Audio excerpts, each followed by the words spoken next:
அவருக்கு பதில் சவால் நான் விடுகிறேன். சங்கரன் கோயிலில் நாங்கள் தனித்து வேட்பாளரை நிறுத்தப் போகிறோம். சொல்லவே இல்லை. உங்கள் கட்சிக்கு திராணி இருந்தால் தனித்து வேட்பாளரை நிறுத்துங்கள். அப்படிங்களா? ரொம்ப ரொம்ப சாரி சார். அப்படித்தான் பேசுவேன். ஏங்க திட்டிக்கிட்டாங்க. நீ பொத்திட்டு உட்கார்ற. வந்துட்டு நான் சங்கரன் கொள்ளை ஜெயிப்பேன் சவால் விடுறது ஆளுங்கட்சியாக இருந்தால் கலைஞரை சொன்ன போன தடவை எப்படி ஜெயிச்சாருன்னு அவங்களுக்கு தெரியும். தேர்தல் அறிவிக்கப்படுவதற்கு முன்பாகவே மாண்புமிகு எதிர்க்கட்சி தலைவர் தோல்வியை ஒப்புக்கொண்டு விட்டார். பேரவைத் தலைவர்களே, நாங்க என்ன கேட்டோமோ அதற்கு மட்டும்தான் பதிலை தவிர சங்கரன் கொள்ளைன்னா பெண்ணகத்துல சிங்கம் களை இறங்கிருச்சு.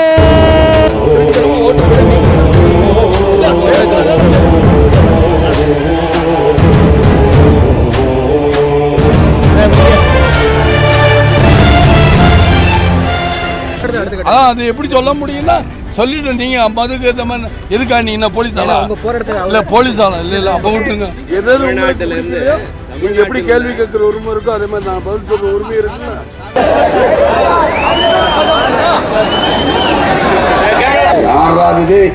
யாராது உள்ள வேண்டா கத்துறது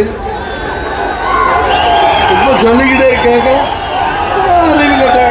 சொல்லிக்கிட்டே இருக்கேன் கேட்க மாட்டேன் இருக்கிறவங்க சும்மையா சார். டேரக்டி கேள்வி நீங்க கேட்கற உரிமை இருக்கும்போது எனக்கு பதில் சொல்லணுங்கிற உரிமை இல்லை. எங்க நீங்க பேசுறீங்க? தூக்கி அடிச்சிடும் பாத்துக்க.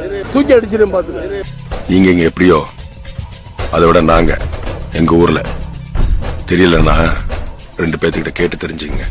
சின்ன சேனலுக்கு எதா இருந்தாலும் அது கொஞ்சம் ஆதரவு கொடுங்க. உங்க பொண்ணான கையை கொண்டு அந்த பெல்ல தட்டிடுங்க.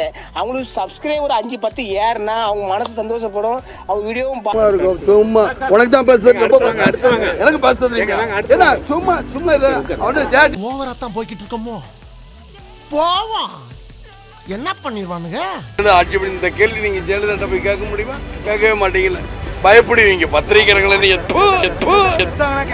ஆமா, பிரஸ் மீட் கொடுத்தா நீங்க போய் கேளுங்க, பிரஸ் மீட் கொடுங்கன்னு கேளு. ஆத்திரப்படல. இதெல்லாம் எங்க போய் முடிய போகுதுன்னு நினைக்க தெரிய மாட்டேங்குது. அனைவரும் அந்த மாதிரி கெட்ட நேரம் பிடிச்சிக்கிச்சு நான் நினைக்கிறேன். அதாவது ஜெயலலிதா கெட்ட நேரம் வந்துருச்சு. அதனாலதான் இந்த மாதிரி பண்ணுது. ஏன்னா அதாவது கட்சிகள் வெவ்வேறு என்ற எல்லாருடைய நோக்கமும் எண்ணங்களும் ஒண்ணுதான். நாமத்திரம் மறந்துடக்கூடாது.